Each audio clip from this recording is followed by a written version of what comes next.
Estoy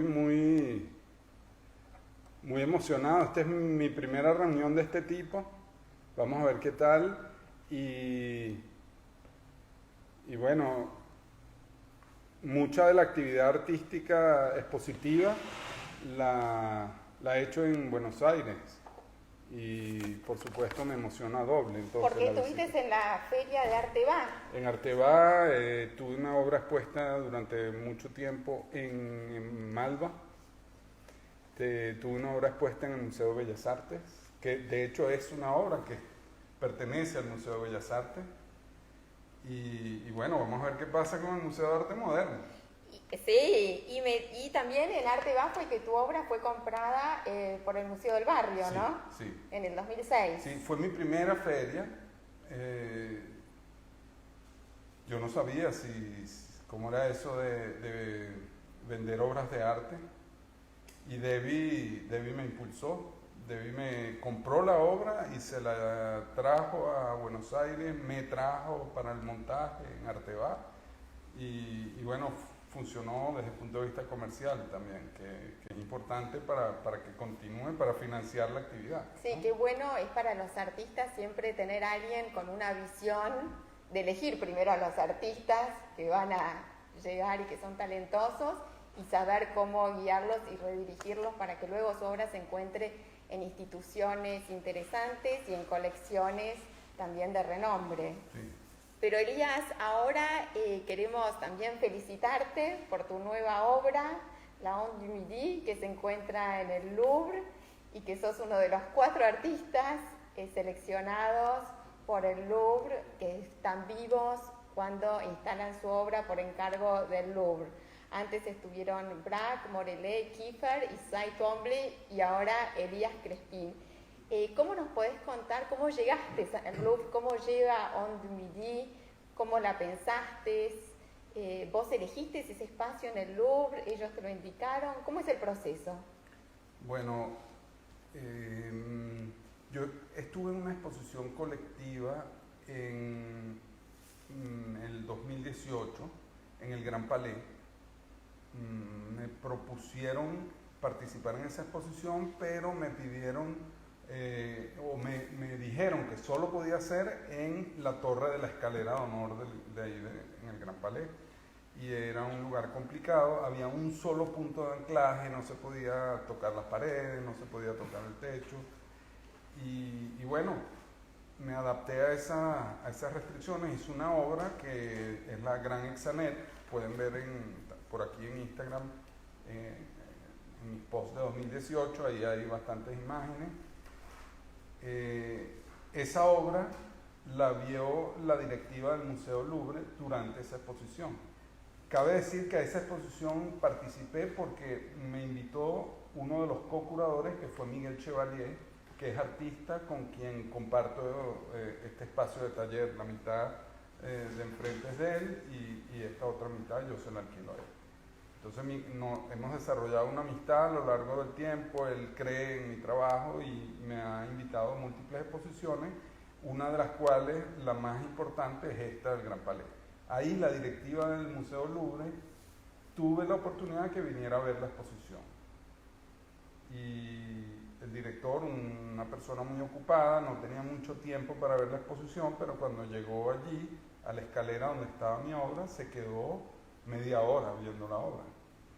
Y en la tradición de encargos de obras para el Louvre, ellos habían parado, tenían tiempo sin hacer una adquisición de este tipo, y me imagino, eso no lo sé, pero me imagino que viendo la obra también en un edificio no tan viejo como el Museo del Louvre, pero un edificio clásico, Art Deco, con sus adornos rococó, etc. Una obra contemporánea de tubos de aluminio, lograba integrarse en movimiento y viviendo el volumen de un espacio que normalmente no tiene otra cosa que el puro espacio, y funcionaba. Entonces me imagino que él vio eso y dijo, esto puede ser un encargo, algo así, un encargo para el Museo del Louvre.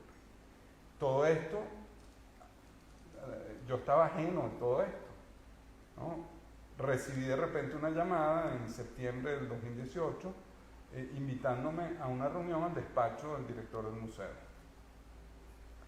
Y allí me invitaron, él me invitó formalmente a que pensara una obra para el Louvre. Así comenzó. Y me dijo, Elías, recorre el museo y proponnos dónde. Entonces, además me puso una tarea difícil, que es recorrer esos miles de metros cuadrados del museo, a ver dónde podría... Y con una mente despejada, porque entre la arquitectura y la cantidad de obras, ¿cómo marcas tu rumbo? Bueno, era interesante porque adrede tenía que ignorar las obras. Eran visitas, hice alrededor de 15 visitas al museo a lo largo de 2 meses, 2 o 3 meses, y eran visitas arquitectónicas. O sea, tenía que ignorar la Mona Lisa que estaba ahí, y la Victoria de Samotracia, la Venus de Milo. Estaba entendiendo el hogar de estas obras, ¿no? Su distribución en la ciudad, su orientación, qué está orientado al norte, qué está orientado este-oeste. Apenas entras en ese museo te pierdes. Entonces, poco a poco empiezas a ubicarte y a conocer lugares. Y algo que yo tenía claro es que no iba a invadir un espacio que ya tuviera su contexto artístico definido o expositivo definido. Y bueno, allá hay mucho espacio expositivamente definido, entonces no era tan evidente. Acá nos están preguntando que mostremos la obra, no la podemos mostrar en este momento porque es un live, pero después vamos a hacer un video más grande para el canal de YouTube y ahí vamos a mostrar la Onde du Midi. También lo pensé y sí, efectivamente hubiera sido bonito mientras lo hablamos, mostrarla. Pero pueden entrar en internet y buscar Elías Crespin en el Louvre y hay un video producido por el Museo Louvre que se llama Elías Crespin en el Louvre y ahí narra un poco también con imágenes incluso y mostrando la obra el contexto de la incorporación de mi obra al museo. Elías, y contanos un poco antes, vamos más para atrás, antes del Louvre, Elías en Venezuela, cuando vas a la retrospectiva de Gego y te encontrás con esa obra de Soto que detona algo en vos. Pero lo que yo digo es, ¿cómo fue esa mirada? Porque tu cosmovisión estaba basada en algo que te hizo mirar esa obra y llevarla hacia el arte electrocinético. Sí, podría ser. Bueno, una gran influencia fue crecer rodeado de la obra de mi abuela. Y no solo de su obra, sino de su quehacer diario como creadora, ¿no? Ir a su taller todas las semanas y verla trabajando. Nunca lo vi como un ejemplo para mí como artista, sino como un ejemplo de quehacer, pues interesantísimo y que siempre me atrajo.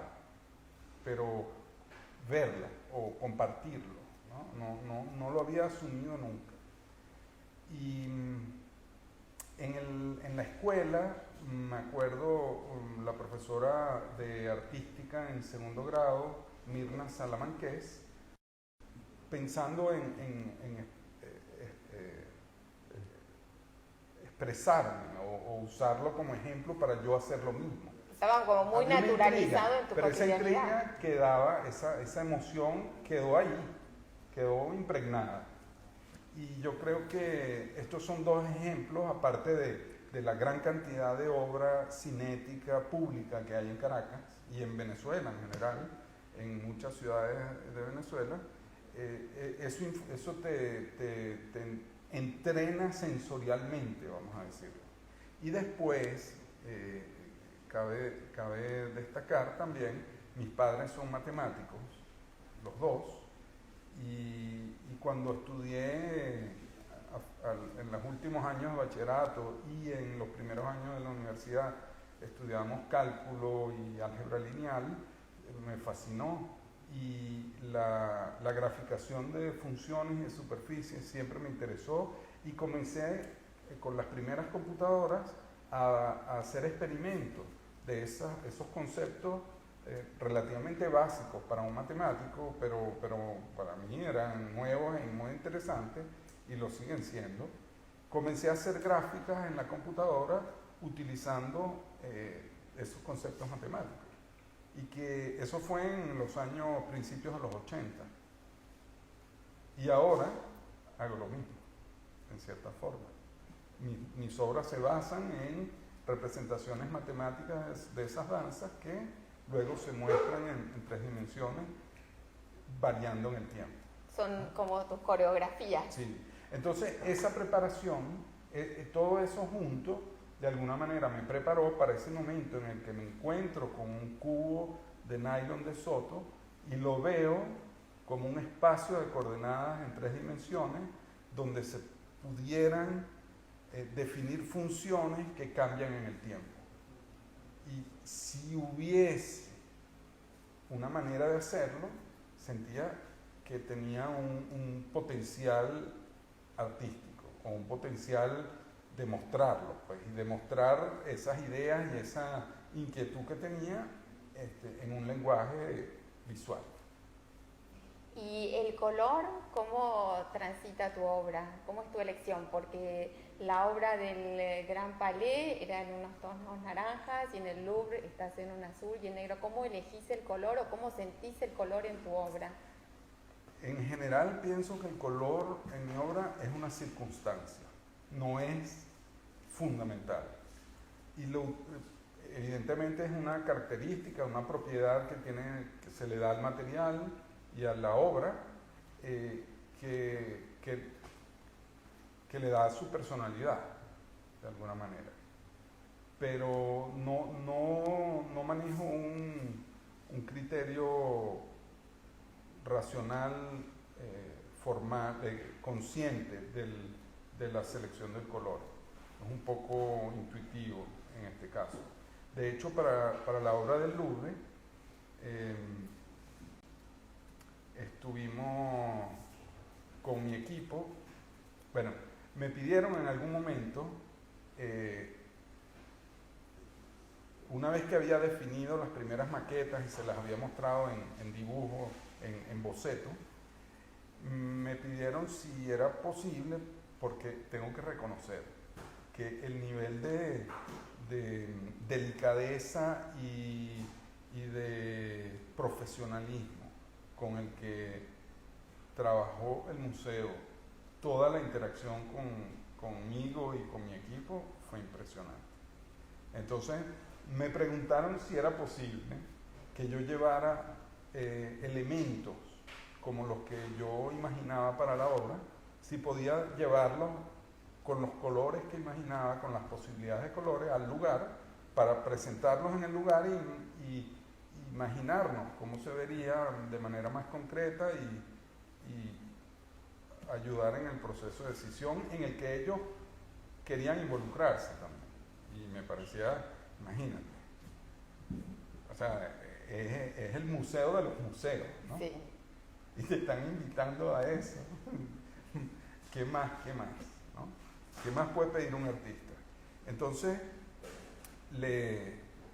yo no iba a llevar unos tubitos, que colores, ¿qué es eso? Le dije a todo mi equipo, miren, vamos a hacer una obra que se parezca en proporciones a lo que sería la obra y la vamos a llevar allá funcionando. Y una parte, preparé 5 conjuntos de elementos con colores diferentes. Entonces había 5 colores, una obra funcional y que danzaba con sus 5 colores. Y eso lo montamos el día de la presentación in situ. Bueno, pero también muy profesional acá el artista. ¿Por qué elegiste ese espacio que es pasando la Galería Egipcia? Y ahí Claribel nos mandó esta frase del Manifiesto Realista de Nahum Gabo que dice que él rechaza el error heredado del arte egipcio que veía en los ritmos estáticos el único medio de creación. Y después de eso viene tu obra en movimiento. Sí, es una feliz coincidencia. Yo no conocía el manifiesto de Nahum Gabo y y no escogí el lugar por eso. Lo escogí por razones de volumen, de iluminación, y realmente no lo observas como visitante del museo. Pasas por ahí y no te detienes a verlo. Y ahora con la obra sí sucede, ¿no? Y eso también me interesaba. Sí, ahora sí nos dice Debbie que sí. Debbie, no nos escuchaste tampoco la primera parte que te saludamos. Y te agradecimos y te felicitamos por tu cumpleaños. Que sepa todo el mundo que estás de cumpleaños, Debbie. Y que siempre ha estado presente, Debbie, a lo largo de mi carrera, desde la primera exposición en Arteba en el 2005. 2006. 2006. Me dijo Debbie 2006, no sabemos. Puede ser, bueno, 2005 o 2006, puede 2006. Y que igual ahora, es hace mucho tiempo. Sí, pero muy bien también, qué bien la Feria de Buenos Aires, vamos a hablar un poco de Arteba, muy bien Debbie, la visionaria. 2006. Y cierto. Arteba, que la obra fue comprada por el Museo del Barrio. Sí. Así que, pero ahora ya estábamos en el Louvre, con la obra instalada y la reacción del público. Y ¿cuál es tu expectativa? O sea, ¿qué esperas vos que produzca en el público? Un momento de cambio, de reposo en su recorrido frenético por el museo, porque el museo es tan grande también que no da tiempo de verlo. Tienes que organizar las salas que quieres ver, las obras que te interesan, y en ese frenesí de visita que tienes que optimizar, hay un momento de pausa. También la obra, yo digo que es un sensibelómetro que permite medir la sensibilidad de la gente. Hay gente que la ve y sigue. Hay gente que la ve y se queda conectada y le encanta.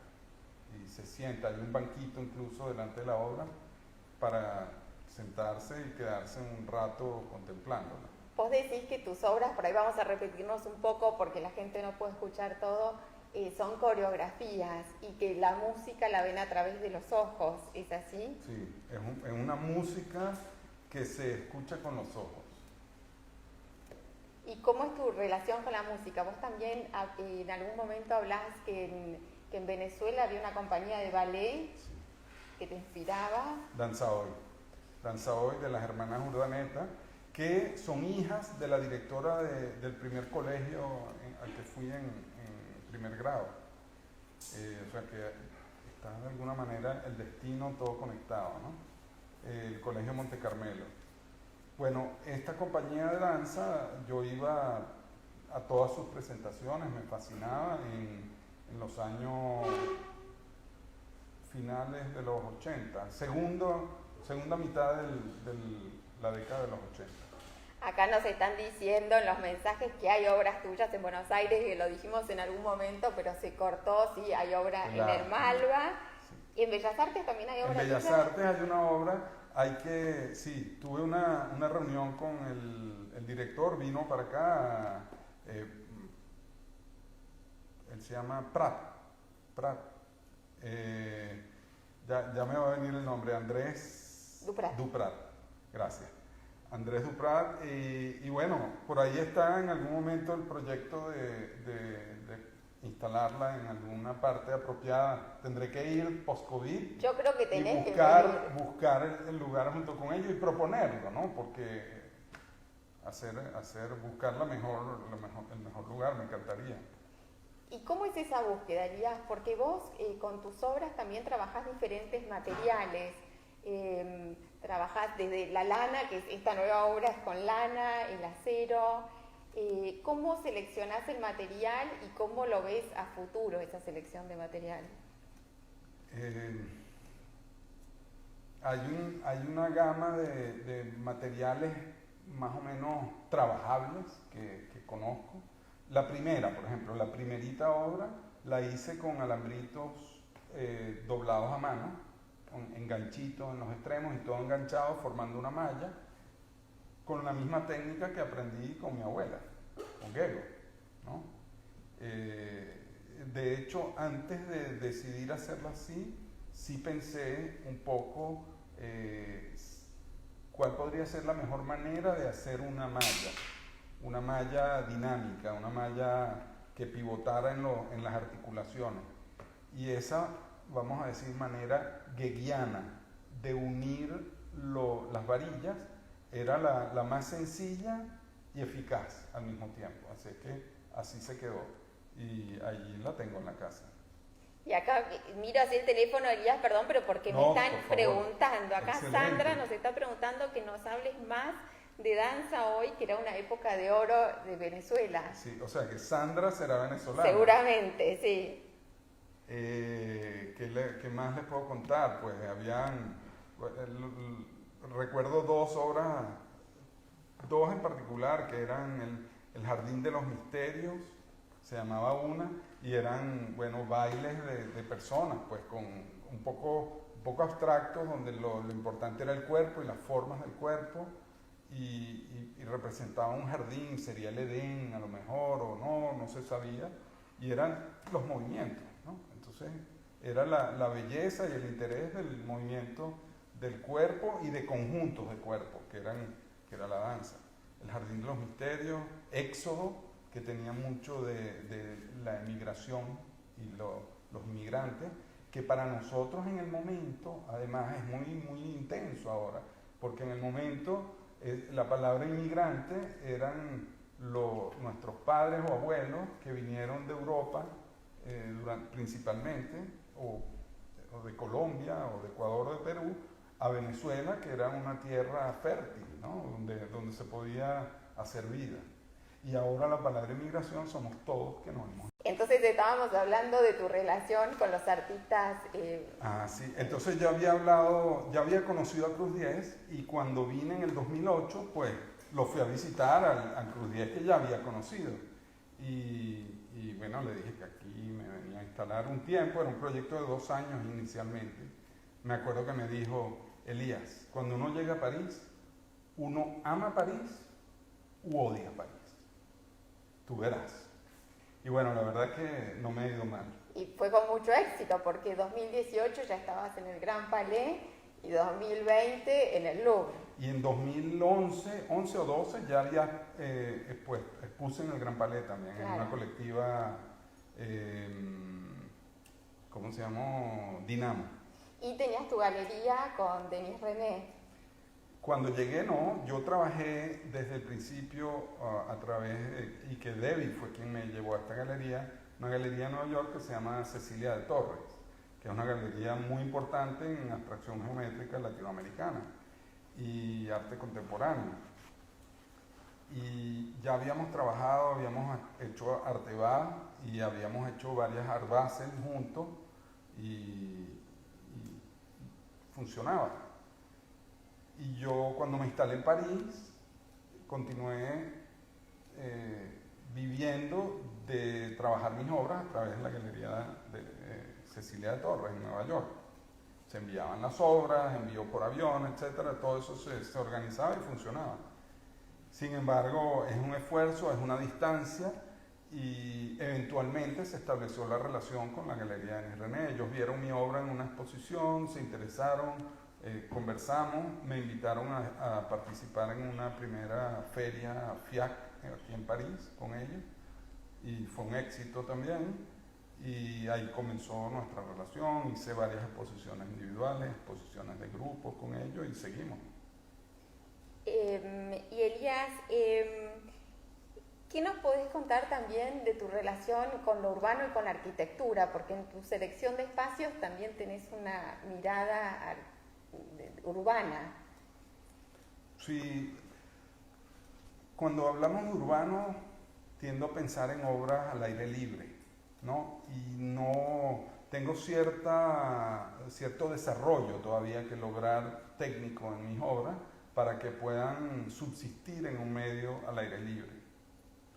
Entonces, la arquitectura interior es la que hasta ahora he trabajado, y bueno, la arquitectura es volumen, es espacio, es luz, y trato de integrar de una manera transparente, o con transparencia y delicadeza, movimiento en espacio arquitectónico. Justamente hablando de movimiento, acá nos están preguntando cómo se mueve la obra, por eso también necesitas la computadora, el wifi, cómo se mueven tus obras. Bueno, ¿Qué las guía? cada obra, déjame buscar, a ver si lo puedo mostrar aquí. No se escapó Elías, se está viniendo.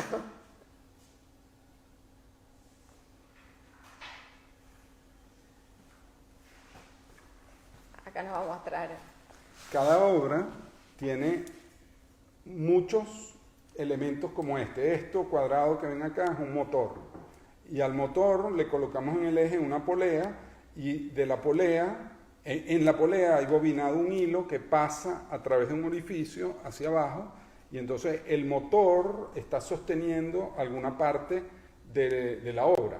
Hay muchos motores, todos interconectados a una computadora y en la computadora grabo el modelo matemático de la danza, es decir, la definición de las formas en secuencia y cómo deben cambiar en el tiempo, a qué velocidad.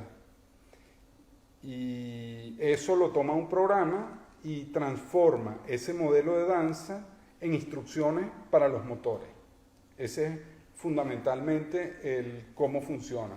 Después, a través de tienes ese aparato ahí, bueno, ya va, ¿y cómo lo prendo? ¿Cómo lo apago? ¿No? Si soy el propietario o el museo donde está la obra, entonces hay una conexión a través de dispositivos con una aplicación para poderla calibrar y para prenderla y apagarla. También lo que tiene la obra es que se va transformando todo el tiempo y la puedes manejar desde tu teléfono. Sí. Porque cuando fui a lo de David, la primera vez que conocí a tu obra, me quedé maravillado por esas esferas que allá atrás, no sé la si roja. llega a ver, una esfera roja,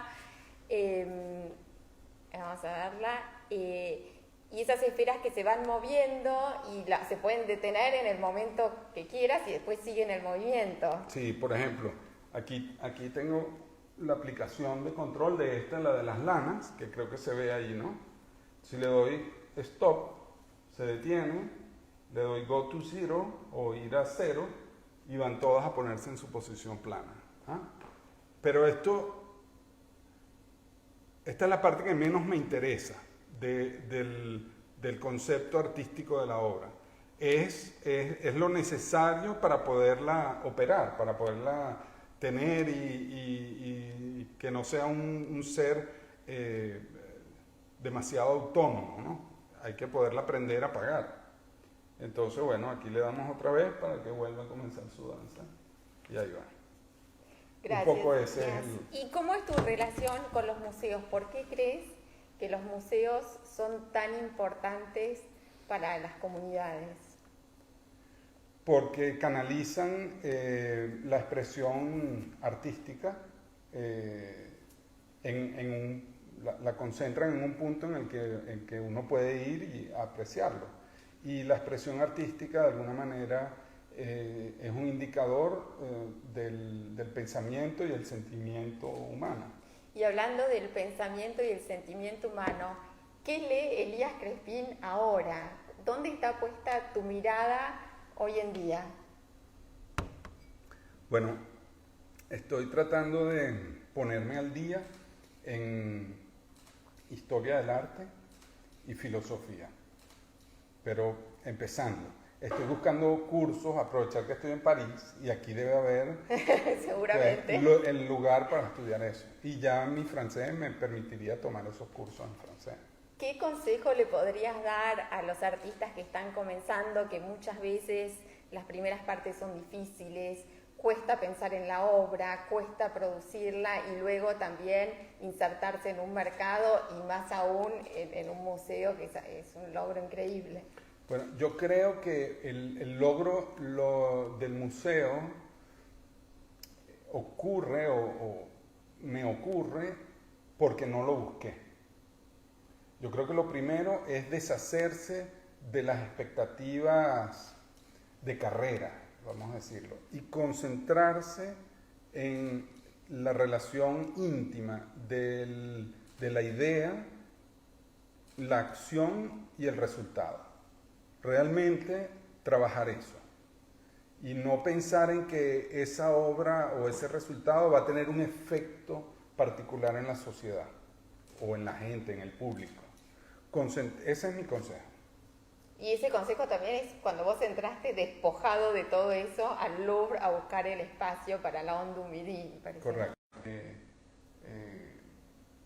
Por computadora, del espacio y del espacio y de la danza de la obra.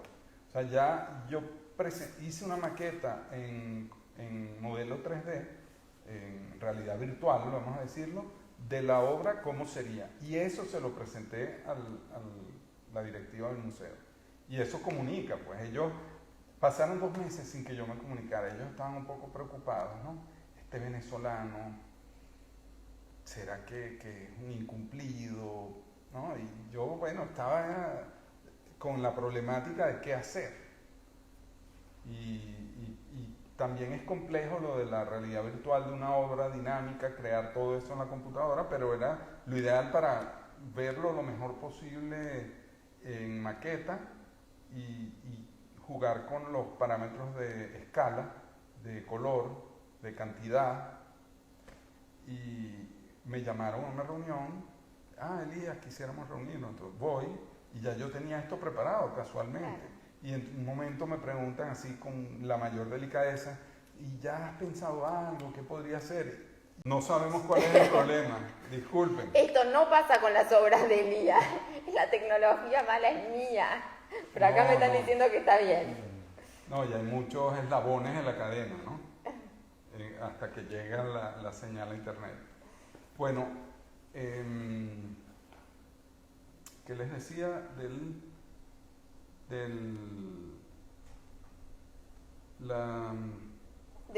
Louvre, que estabas en la entrevista? Y les presento los videos con las simulaciones en realidad virtual, con la obra en varias formas posibles, en varias escalas, y bueno, la comunicación visual es la mejor. Sí. Se quedaron fascinados, les encantó además que me pidieran a ver si tenía algunos bocetos y les salgo con esas simulaciones en realidad virtual, pues fascinante. Eso ya creo también los emocionó mucho y es parte de todo el apoyo y el compromiso pues, que vi que tenían para que se llevara a cabo. Después hubo todo un proceso muy complejo de evaluación de seguridad, de evaluación por parte de los arquitectos custodios del edificio y por la Comisión Nacional de Monumentos Históricos de Francia.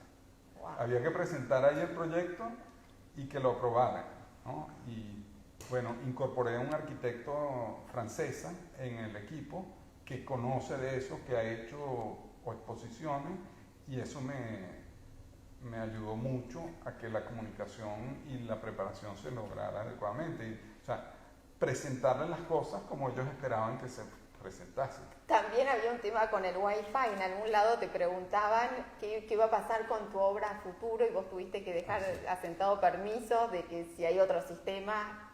Adaptarlo, por supuesto, por supuesto. Como el Wi-Fi de hoy. Vamos a ver cuánto dura el Wi-Fi. Pero bueno, Elías, te queremos agradecer muchísimo.